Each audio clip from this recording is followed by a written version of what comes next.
Hello everyone, this is Clone Plays, and welcome to this short video of an update onto my Snail Tank mock. So I'm recently going to be start moving up to university, and instead of disassembling this prototype Snail Tank like I originally was planning to, I have decided I'm going to take it with me.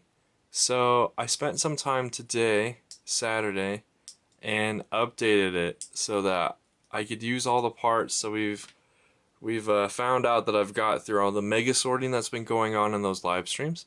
So today's video is just going to be an update and a showcase of all of the changes and updates that I've made to it. The first one that you should be able to tell is that this like side detailing right here has been fully finished, and it matches the other side as it should. The other thing that's probably a little bit harder to notice unless you looked really close is all of the parts that are behind these treads here until about here are now in black. The only thing that you can see that's not in black, if I turn the snail tank towards the side, are these gears, and there's one plate that runs through that connects these gears to the main frame of the body. That one is still in gray as well. Turning to this left side, which was a good thing that I turned to this side, you can see that I've completely finished the detailing and the plating on this side. Originally this whole side was not complete, and you can see all the red brick filler and all the red plate filler I was using. Now that's not the case anymore. One other very small detail I added, I'm not sure how I'm going to be able to show it, but if I zoom in and angle the camera slightly different, as soon as we get closer to it, and I take this cannon off, yeah, you can barely see it, but I've added some angled parts onto this back connection point for the side treads on both sides. It doesn't really help to stabilize the connection, but it means overall that connection between the side tread and the main circle part, the main body, is a lot stronger. So the two modified plates that are attached to each other are now stronger together than they were before. Oop, that is the wrong direction. The very last thing that I've modified on this, and I'm going to recommend that you do this if you download the instructions that I've made. The instructions I've made for this mock are slightly different than this prototype, but this is a great addition, and a great addition I would make to your own snail tank when you download the instructions is right here. It's really hard to see, but behind these treads, I've made a connection point for this side and this side of the circle detailing to connect, because before there was only one connection point. If I zoom back out and up towards up here, right here where my finger is on both sides, were the only connection points for the side detailing to connect to.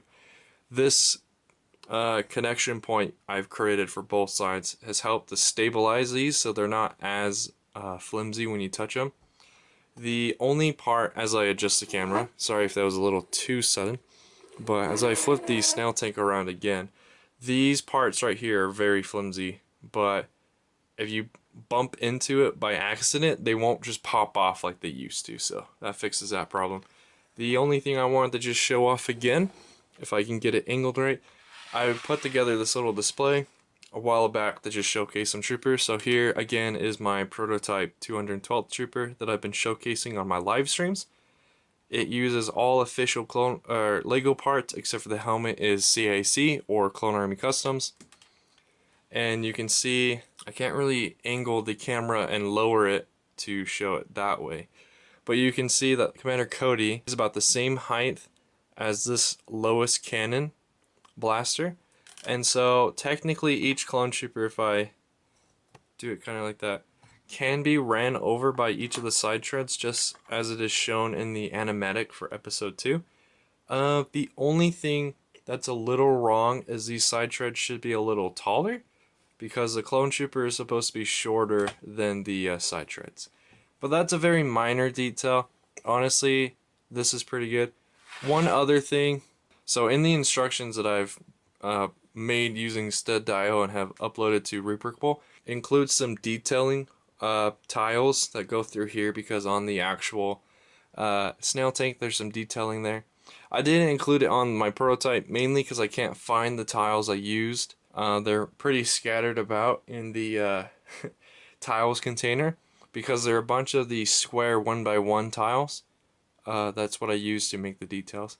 So I'm going to pass on adding that to this prototype, but I'm basically going to use this prototype snail tank mock as my massive paperweight when I'm up at school. Thank you for watching this video about the snail tank and the update here. If you are interested in making this mock, I have free instructions on Rebrickable.com. Go to my profile. It's called Clone Plays Instructions. I'll probably change the name just to Clone Plays sooner or later.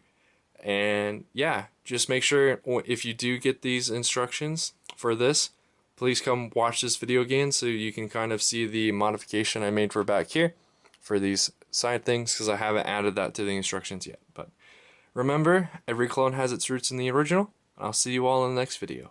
Bye!